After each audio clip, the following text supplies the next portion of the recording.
Hola chicos, ¿cómo vamos con el estudio en casa? Yo espero que cada vez mejor. Hoy vamos a estudiar una nueva distribución de probabilidad que es la distribución Chi cuadrada, también conocida como Chi-square o distribución de Pearson, dependiendo de la bibliografía que estén trabajando. Primero vamos a ver el contexto que hace necesario el estudio de esta distribución. A través de los cursos hemos aprendido que el principio de la estadística inferencial es que cuando nosotros tenemos una población, conocer las medidas reales de ella, es decir, los parámetros, es muy difícil y en muchas ocasiones es incluso imposible, por lo cual, utilizando técnicas de muestreo, tomamos subconjuntos de estas poblaciones y utilizando técnicas principalmente de estadística descriptiva, podemos hacer el cálculo de los estadísticos que, bajo ciertas condiciones, nos ayudan como estimadores para estimar los parámetros. Sin embargo, si quisiéramos ver cuál es la distribución que siguen estos estadísticos, como el tamaño de las muestras a veces es muy pequeño, o en ocasiones vamos a necesitar comparar diferentes muestras, los estadísticos entre diferentes muestras, pues resulta que las distribuciones que conocemos hasta ahora ya no son suficientes, porque esas distribuciones no van a ayudarnos a modelar el comportamiento de los valores de estos estadísticos. Haciendo un repaso de las distribuciones que hemos visto en los cursos anteriores, las separábamos en distribuciones continuas y distribuciones discretas, donde las distribuciones continuas principales pues son estas que aparecen aquí en pantalla y también las discretas. Estas son las que hemos estudiado. Ahora, si quisiéramos tomar las distribuciones que nos van a ayudar a conocer el comportamiento de los estadísticos, sobre todo para muestras pequeñas o para comparación de diferentes muestras, entonces se trata de tres distribuciones continuas llamadas T-student, Chi cuadrada y distribución F. Esas son las principales. La distribución T-student ya la estudiamos en la unidad anterior y el día de hoy es esta distribución en la que nos vamos a concentrar, ¿sale? Ok, estas se llaman distribuciones muestrales. Vamos a comenzar por la notación. La forma en la que vamos a referirnos a la Chi cuadrada va a ser denotándola con la 22ª letra del alfabeto griego. Esta la podemos dibujar como una X curveadita, como les aparece ahí, y su pronunciación en la fonética más cercana para nuestro lenguaje sería Ji o Chi, ¿ok? La definición formal de la función de densidad Chi cuadrada es este producto de los factores que aparecen aquí, donde este denominador está denotando a nuestra distribución gamma, ¿sí? Que era una de nuestras distribuciones continuas, donde K representa el número de grados de libertad. Esta distribución tiene esperanza dada por K, varianza igual a 2K, y aquí está el cociente que nos da la generatriz de momentos.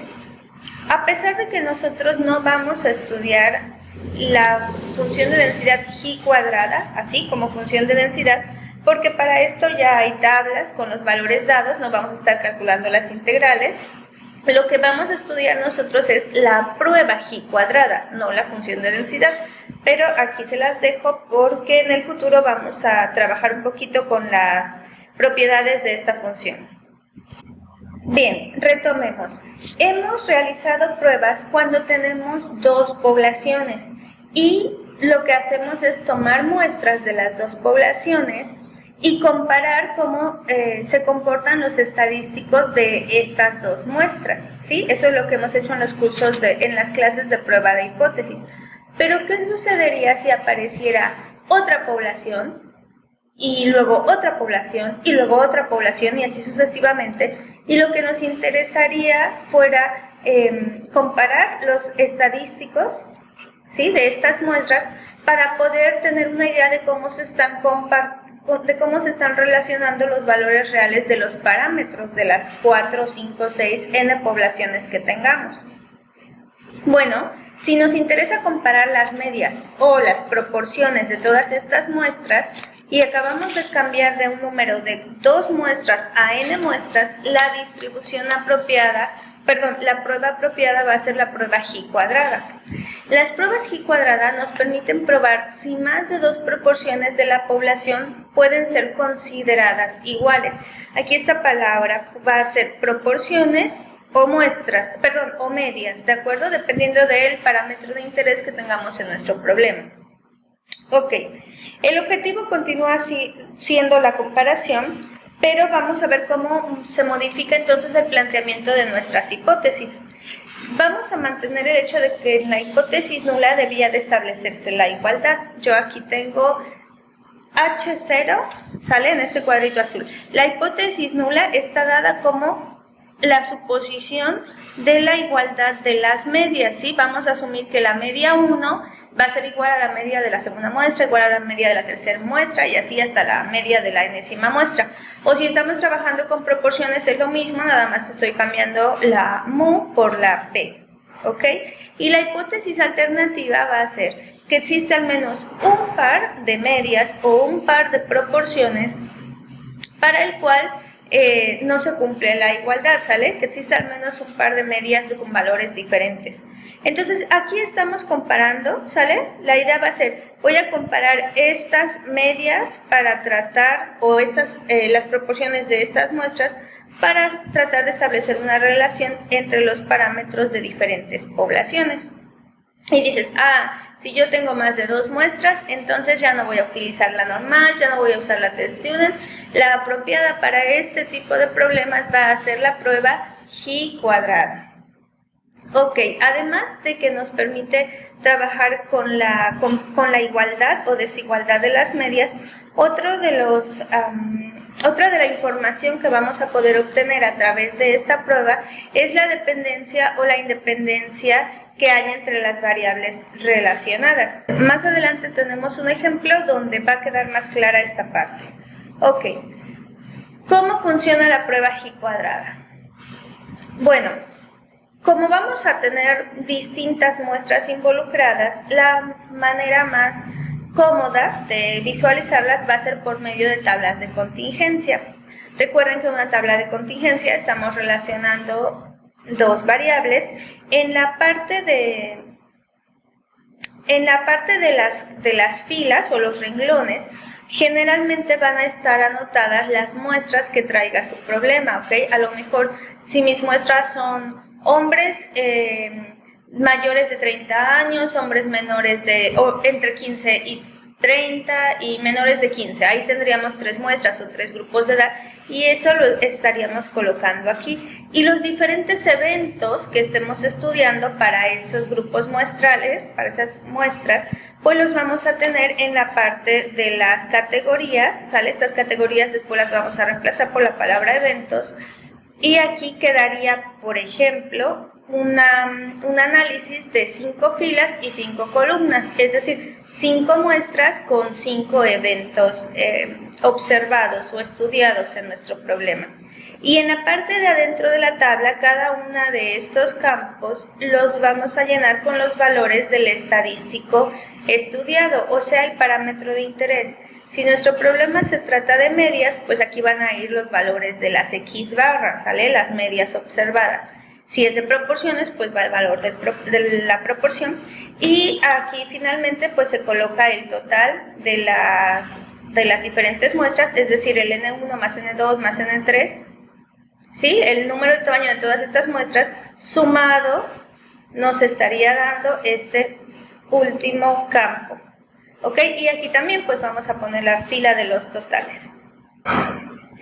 Ahora bien, como este valor de aquí va a ser el que va a ir en este campo, va a ser un valor tomado de la muestra. ¿De qué muestra? Pues de la primera muestra. Le puedo llamar observación 1, ¿sí? En el evento 2 pues le puedo llamar la observación 2 de la muestra 1, la observación 3 de la muestra 1 y así sucesivamente. Y aquí yo pondría la suma de las observaciones, recuerden, medias o proporciones. Entonces, si seguimos haciendo esto, nuestra tabla quedaría llena más o menos así, ¿sale? A cada campo le estoy llamando observación. ¿Quién es la observación? El valor del estadístico calculado en cada una de las muestras. Me voy a quedar solamente con la fila 1 para explicarles algo. Este de aquí, esta observación, cada una de ellas es un valor muestral, no es el valor del parámetro, es el valor del estadístico. Pero independientemente de ese valor, pues tenemos un valor esperado. Siempre nosotros podemos calcular la esperanza. Entonces, hay un valor que esperamos que fuera el que se acercase al valor que nosotros obtenemos de una muestra si esa muestra es representativa. Entonces, aquí estoy copiando la fila 1, o sea, sigo trabajando solamente con una muestra, pero en lugar de poner aquí abajo el valor del estadístico, lo que pongo es el valor que yo esperaría que tuviera esta observación que estoy registrando en la primera fila de esta tabla. Voy a recortar el resto de la tabla porque solamente quiero trabajar ahorita con una muestra. Aquí está esto. Este X1 barra es el estadístico, es el que iría aquí en la fila 1. ¿Sí? Y aquí abajo va a ir el valor que esperaríamos que estuviera, de acuerdo a nuestra distribución. Entonces me voy a quedar solamente con la primer muestra. Voy a poner cada una de sus observaciones y sus valores esperados y voy a denotar por O sub 1, O sub 2, O sub 3 y E sub 1, E sub 2, E sub 3 y así sucesivamente a las observaciones y a los valores esperados. Muy bien, entonces si mis observaciones fueran valores cercanos a los valores que yo estoy esperando, pues la diferencia que hay entre este número y este no sería muy grande, muy grande. Podríamos calcular la diferencia de cada uno de estos valores para intentar pues darnos una idea de qué tan lejos están los valores de los estadísticos de los valores que esperamos obtener. Y esas diferencias, antes esta FO va a ser la notación que vamos a utilizar para frecuencias observadas, que es esta fila, y estas serían las frecuencias esperadas, ¿sale? Que es esta fila. Recuerden que todo esto es para una sola muestra, no estoy trabajando con toda la tabla en este momento. Entonces aquí les estoy poniendo la diferencia de los valores observados con los valores esperados y resulta que si nosotros tomáramos esa diferencia y la eleváramos al cuadrado y la dividiéramos entre cada uno de los valores esperados, ¿sí? Aquí estoy poniendo, chequen la E1 que tengo acá y luego esa misma que es el valor esperado de la observación 1, es el número entre el que se divide, y aquí lo mismo, está en la diferencia y está en el denominador y así sucesivamente con los 5 eventos para una sola muestra. Entonces, la suma de estos cocientes de cierta forma nos puede dar una relación para saber qué tan lejos están las observaciones de los valores esperados. Y es esta suma de estos cocientes a lo que le vamos a llamar el estadístico de prueba G cuadrada. Ojo, esta no es la función de densidad G que vimos en unas láminas anteriores, ¿sale? Allá era la función de densidad. Este es el estadístico de prueba que nos va a ayudar para la prueba G cuadrada. Entonces, este estadístico que yo les estoy poniendo en este momento es solamente para una muestra, pero no hemos trabajado todavía con toda la tabla. Si yo tomo 2 muestras, ahora 2 muestras representarían 4 filas de nuestra nueva tablita porque estamos agregando la fila extra del valor esperado. Y así seguiríamos haciendo esto, pero para realizar las restas y luego elevarlas al cuadrado y luego dividirlas entre cada uno de los valores esperados correspondientes, pues dejaría de ser práctica una tabla de contingencia como la que está ahorita en la pantalla. Así que lo que vamos a hacer para facilitar este cálculo es transponer la tabla de contingencia. Entonces, ¿cómo vamos a hacerlo? Lo vamos a hacer así, miren.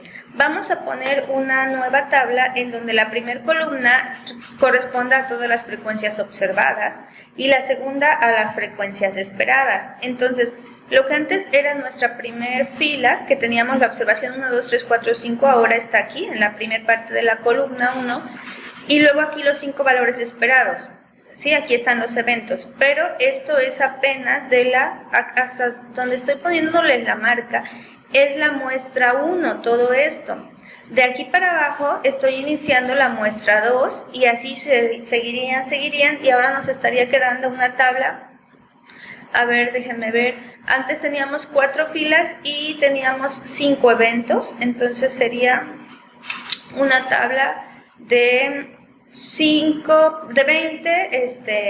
20 filas, ¿sale? Y en el siguiente campo lo que vamos a hacer pues es calcular la diferencia. Esto lo podemos hacer con la calculadora o en el Excel y después elevamos al cuadrado esa diferencia y la dividimos entre cada uno de estos numeritos de aquí que van a ser las frecuencias esperadas.